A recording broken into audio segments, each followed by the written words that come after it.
News live കൊച്ചിയിലേക്ക് സ്വാഗതം. ഈ വാർത്തകൾ നിങ്ങൾക്കായി അവതരിപ്പിക്കുന്നത് Lutech solar solutions, powered by Mayil food stuffs, Mookkannoor, city tower, city wear and city shoes, Angamaly and Cochin Kalabhavan Angamaly franchise. Peermade MLA Vazhoor Soman അന്തരിച്ചു. പീരുമേട് എംഎൽഎ വാഴൂർ സോമൻ അന്തരിച്ചു. തിരുവനന്തപുരത്ത് റവന്യൂ അസംബ്ലിയിൽ പങ്കെടുക്കുന്നതിനിടെ കുഴഞ്ഞു വീഴുകയായിരുന്നു. ഉടൻ തന്നെ ശാസ്തമംഗലത്തുള്ള ആശുപത്രിയിൽ എത്തിച്ചുവെങ്കിലും ജീവൻ രക്ഷിക്കാനായില്ല. ഹൃദയാഘാതമാണ് മരണകാരണമെന്നാണ് പ്രാഥമിക നിഗമനം. 72 വയസ്സായിരുന്നു. ഗർഭചിത്രത്തിന് നിർബന്ധിച്ചു. രാഹുൽ മാങ്കൂട്ടത്തിനെതിരെ പോലീസിലും ബാലാവകാശ കമ്മീഷനിലും പരാതി. രാഹുൽ മാങ്കൂട്ടത്തിനെതിരെ പോലീസിൽ പരാതി. എറണാകുളം സെൻട്രൽ പോലീസ് സ്റ്റേഷനിലാണ് പരാതി. ഗർഭചിത്രം നടത്തി എന്നാണ് പരാതി. അഭിഭാഷകനായ ഷിൻഡു സെബാസ്റ്റ്യനാണ് പരാതി നൽകിയിരിക്കുന്നത്. രാഹുലിന് കൂടുതൽ കുരുക്കായാണ് ശബ്ദ സന്ദേശങ്ങളും ചാറ്റുകളും പുറത്തുവന്നത്. രാഹുൽ മാങ്കൂട്ടത്തിനെതിരെ ബാലാവകാശ കമ്മീഷനിലും പരാതി നൽകിയിട്ടുണ്ട്. ഗർഭഛിദ്രം നടത്തുവാൻ നിർബന്ധിച്ചെന്ന ശബ്ദ സന്ദേശത്തിൽ അന്വേഷണം ആവശ്യപ്പെട്ടാണ് പരാതി. ഗർഭഛിദ്രം നടത്തുവാൻ നിർബന്ധിച്ച സംഭവത്തിൽ അന്വേഷണം വേണമെന്ന് പരാതിക്കാരനും ആവശ്യപ്പെട്ടു. ആരോപണങ്ങളിൽ പുകഞ്ഞാണ് രാഹുൽ മാങ്കൂട്ടത്തിൽ യൂത്ത് കോൺഗ്രസ് അധ്യക്ഷ സ്ഥാനം ഒഴിഞ്ഞത്. ആരോപണങ്ങൾ നിഷേധിച്ചും പരാതിക്കാരെ വെല്ലുവിളിച്ചും രാഹുൽ പ്രതിരോധിച്ചു. രാജിവെച്ചില്ലെങ്കിൽ സ്ഥാനത്ത് നിന്നും നീക്കുമെന്ന ഹൈക്കമാൻഡ് നിലപാടോടെ വി.ഡി. സതീശനും സംസ്ഥാന നേതൃത്വവും കൈവിട്ടു. ആരോപണങ്ങൾ പുറത്തുവന്നതിന് പിന്നാലെ രാഹുൽ മാങ്കൂട്ടത്തിൽ എംഎൽഎ സ്ഥാനവും രാജിവെക്കണമെന്ന ആവശ്യം ഉയരുകയാണ്. ഇടത് യുവജന സംഘടനകളും ബിജെപിയും ശക്തമായ പ്രതിഷേധമാണ് ഉയർത്തുന്നത്. രാഹുൽ മാങ്കൂട്ടത്തിലിനും പ്രതിപക്ഷ നേതാവ് വി.ഡി. സതീശനുമെതിരെ പ്രതിഷേധ പ്രകടനങ്ങൾ നടന്നു. സ്ത്രീ സംരക്ഷകരായി രംഗപ്രവേശം ചെയ്യുന്നവർ എവിടെയെന്ന് ഡിവൈഎഫ്ഐ ചോദിച്ചു. ബുദ്ധിമുട്ട് തുറന്നു പറയുന്ന സ്ത്രീകൾക്ക് സർക്കാർ സംരക്ഷണം നൽകുമെന്ന് മന്ത്രി വി. ശിവൻകുട്ടി പറഞ്ഞു. രാഹുലിനെ സംരക്ഷിക്കുന്നത് വി.ഡി. സതീശനെന്ന് ബിജെപി സംസ്ഥാന ഉപാധ്യക്ഷൻ ബി. ഗോപാലകൃഷ്ണൻ വ്യക്തമാക്കി. ഈ നാടിന്റെ ശബ്ദം സ്റ്റാലിൻ അങ്കിൾ കേൾക്കുന്നുണ്ടോ? ഈ ശബ്ദം 2026 ഇടിമുഴക്കമായി മാറും. തമിഴ്നാട്ടിൽ എല്ലാ മണ്ഡലത്തിലും മത്സരിക്കുന്നത് വിജയ് ആയിരിക്കും. വിജയ് മധുര ജില്ലയിലെ പരപതിയിൽ നടക്കുന്ന ടി.വി.കെ പാർട്ടിയുടെ 2ാം സംസ്ഥാനതല സമ്മേളനത്തിൽ പ്രവർത്തകരെ അഭിസംബോധന ചെയ്ത് വിജയ് തന്റെ പാർട്ടിയുടെ അണികളെ സിംഹക്കുട്ടികളെ എന്നാണ് അഭിവാദ്യം ചെയ്തത്. A lion is always A lion. സിംഹം വേട്ടയ്ക്ക് വേണ്ടിയാണ് വെളിയിലിറങ്ങുന്നത്, അല്ലാതെ നോക്കിയിരിക്കാനല്ല. സിംഹം വേട്ടയാടുന്നത് ജീവനുള്ളവയാണ്. എത്ര വിശപ്പാണെങ്കിലും ജീവനില്ലാത്ത ഒന്നിനെ വേട്ടയാടില്ലെന്നും വിജയ് പറഞ്ഞു. സിംഹത്തിന് കൂട്ടത്തിൽ ഇരിക്കുവാനും അറിയാം, ഒറ്റയ്ക്ക് നടക്കുവാനും അറിയാമെന്നും അദ്ദേഹം പറഞ്ഞു. ഈ ശബ്ദം 2026 തമിഴ്നാട്ടിൽ ഇടിമുഴക്കമായി മാറും. ഈ നാടിന്റെ ശബ്ദം സ്റ്റാലിൻ അങ്കിൾ കേൾക്കുന്നുണ്ടോ? ഈ ശബ്ദം 2026 തമിഴ്നാട്ടിൽ ഇടിമുഴക്കമായി മാറിയിരിക്കും. എല്ലാ മണ്ഡലത്തിലും മത്സരിക്കുന്നത് വിജയ് ആയിരിക്കും. തമിഴകം ടി.വി.കെ പിടിച്ചെടുക്കും. എല്ലാത്തിനും തയ്യാറായാണ് രാഷ്ട്രീയത്തിൽ ഇറങ്ങിയത്. ഇനി മുതൽ തനിക്ക് വേറെ ജോലിയില്ല, ജനസേവനം മാത്രമാണ് ജോലി. പറച്ചിലല്ല ചെയ്യലിലാണ് തനിക്ക് വിശ്വാസമെന്നും വിജയ് പറഞ്ഞു. ട്രാക്ക് മാറ്റി വിനീത് ശ്രീനിവാസൻ. കരം ട്രെയിലർ പുറത്ത്.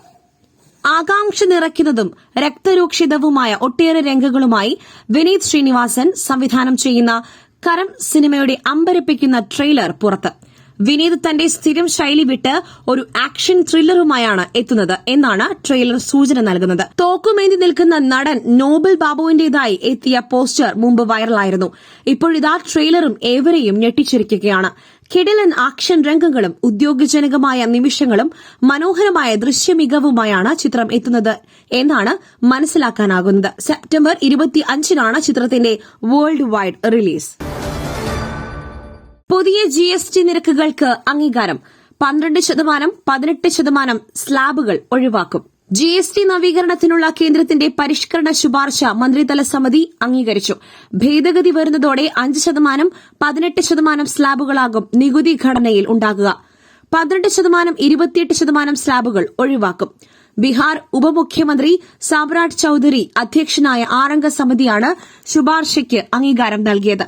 കേരള ധനമന്ത്രി KN ബാലഗോപാലും ഈ സമിതിയിൽ അംഗമാണ്.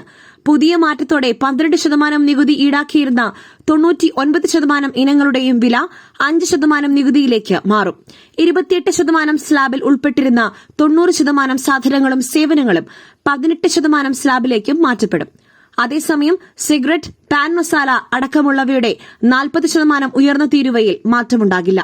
സംസ്ഥാനങ്ങളുടെ വരുമാനം കുറയുമോ നഷ്ടപരിഹാരം നൽകുമോ എന്നതിലുൾപ്പെടെ ഇന്ന് വ്യക്തതയുണ്ടായിട്ടില്ലെന്ന് സംസ്ഥാന ധനമന്ത്രിമാർ അറിയിച്ചു. ആരോഗ്യ ഇൻഷുറൻസുകളെ ജിഎസ്ടിയിൽ നിന്നും ഒഴിവാക്കണമെന്ന് മുൻപ് ആവശ്യമുയർന്നിരുന്നു.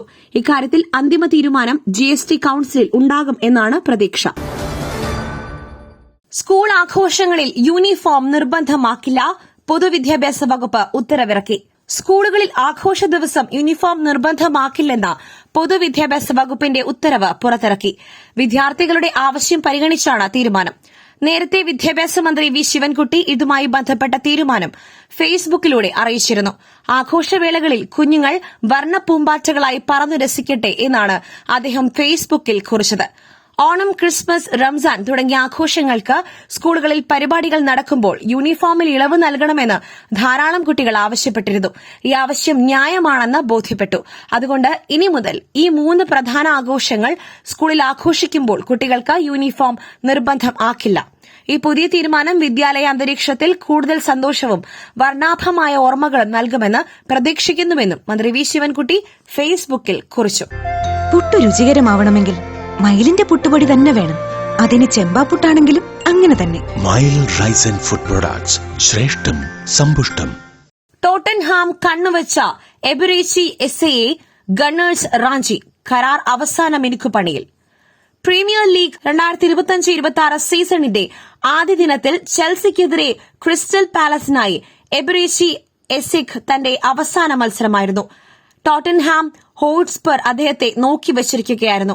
എന്നാൽ അവസാന നിമിഷം ആഴ്സണൽ ടോട്ടൻഹാമിനെ പിന്നിലാക്കി താരത്തിനായി വല വിരിക്കുകയായിരുന്നു. സ്കൈ സ്പോർട്സ് റിപ്പോർട്ട് പ്രകാരം എബ്രേച്ചി എസ്എയെ ഏകദേശം 67.5 മില്യൺ പൌണ്ട് നൽകിയാണ് ക്രിസ്റ്റൽ പാലസിൽ നിന്നും താരത്തെ ആഴ്സണൽ സ്വന്തമാക്കുന്നത്. തത്വത്തിൽ ധാരണാപത്രം ഇരുഭാഗത്തും സമ്മതമായതായും റിപ്പോർട്ടിൽ പറയുന്നു. മിഡ്ഫീൽഡർ കൈ ഹാവേർട്സിന് പരിക്കേറ്റതോടെ ആഴ്സണലിന്റെ മുന്നേറ്റ നിരയുടെ കരുത്ത് ചോർന്നിരുന്നു. ഇത് മറികടക്കുകയായിരിക്കും എബ്രേച്ചിയുടെ ക്ലബിന്റെ ലക്ഷ്യം. സാംസൺ ബ്രദേഴ്സും ടീമും ആദ്യ പോരാട്ടം ട്രിവാൻഡ്രം റോയൽസിനെതിരെ. മിനി IPL എന്ന് വിശേഷിപ്പിക്കാവുന്ന കേരള ക്രിക്കറ്റ് ലീഗിന് ആവേശത്തുടക്കം. ആദ്യ ദിനത്തിൽ ഏവരും ഉറ്റുനോക്കുന്ന സാംസൺ ബ്രദേഴ്സിന്റെ കൊച്ചി ബ്ലൂ ടൈഗേഴ്സ് ഇന്ന് തങ്ങളുടെ ആദ്യ മത്സരത്തിനായി കളത്തിലിറങ്ങും. വൈകിട്ട് 7:45 തിരുവനന്തപുരം ഗ്രീൻഫീൽഡ് സ്റ്റേഡിയത്തിൽ നടക്കുന്ന മത്സരത്തിൽ ട്രിവാൻഡ്രം റോയൽസാണ് എതിരാളികൾ. സാംസൺ ബ്രദേഴ്സിന്റെ ക്യാപ്റ്റൻസിയിലാണ് കൊച്ചി ബ്ലൂ ടൈഗേഴ്സ് കളത്തിലിറങ്ങുക. ടീം ക്യാപ്റ്റനായി സാലി സാംസണും തന്ത്രങ്ങൾക്ക് പിന്തുണയുമായി വൈസ് ക്യാപ്റ്റൻ സ്ഥാനത്ത് സഹോദരൻ സഞ്ജു സാംസണുമാണ്. ആദ്യ സീസണിലെ ഇരു ടീമുകളുടെയും മത്സരങ്ങൾ പരിശോധിച്ചാൽ കൊച്ചിയുടെ അവസ്ഥ അതിദയനീയമായിരുന്നു. 10 മത്സരങ്ങൾ അടങ്ങിയ ടൂർണമെന്റിൽ 3-ൽ മാത്രമായിരുന്നു കൊച്ചി വിജയിക്കാനായത്. ബാക്കി 7 മത്സരങ്ങളിലും തോൽവിയായിരുന്നു ഫലം. എന്നാൽ ട്രിവാൻഡ്രം മത്സരഫലങ്ങളിലും സമനില നേടിയിരുന്നു. 10 മത്സരങ്ങളിൽ 5 മത്സരങ്ങളിൽ ജയിക്കുകയും 5-ൽ പരാജയപ്പെടുകയും ചെയ്തിരുന്നു. ഇതിനിടെ ആദ്യ സീസണിൽ കൊച്ചി 5-ാം സ്ഥാനത്തും ട്രിവാൻഡ്രം റോയൽസ് 3-ാം സ്ഥാനത്തും കളി അവസാനിപ്പിച്ചു. പ്രഥമ സീസൺ എവിടെ അവസാനിച്ചോ അവിടെ നിന്നും തന്നെയാണ് 2-ാം സീസണിന്റെ ആരംഭവും. KCLന്റെ ഉദ്ഘാടന മത്സരത്തിൽ തിരുവനന്തപുരം ഗ്രീൻഫീൽഡ് സ്റ്റേഡിയത്തിൽ നടന്ന ഉദ്ഘാടന മത്സരത്തിൽ കാലിക്കറ്റ് ഗ്ലോബ് സ്റ്റാർസ് തങ്ങളുടെ ആദ്യ സീസണിലെ ചാമ്പ്യൻ പട്ടം തട്ടിയെടുത്ത കൊല്ലം സെയിലേഴ്സിനെ നേരിടുന്നു. ആദ്യ ബാറ്റിംഗിന് ഇറങ്ങിയ കാലിക്കറ്റ് ഗ്ലോബ് സ്റ്റാർസ് 138 റൺസിന് പുറത്തായി. കാലിക്കറ്റിനായി ക്യാപ്റ്റൻ രോഹൻ കുന്നുമ്മൽ അർദ്ധ സെഞ്ചുറിയോടെ തിളങ്ങി. അതേസമയം കൊല്ലത്തിന്റെ ഷറഫുദ്ദീൻ 4-ഉം അമലേജി 3-ഉം വിക്കറ്റ് നേടി. മറ്റൊരു വാർത്തയുമായി കണ്ടുമുട്ടുന്നതുവരെ നന്ദി, നമസ്കാരം.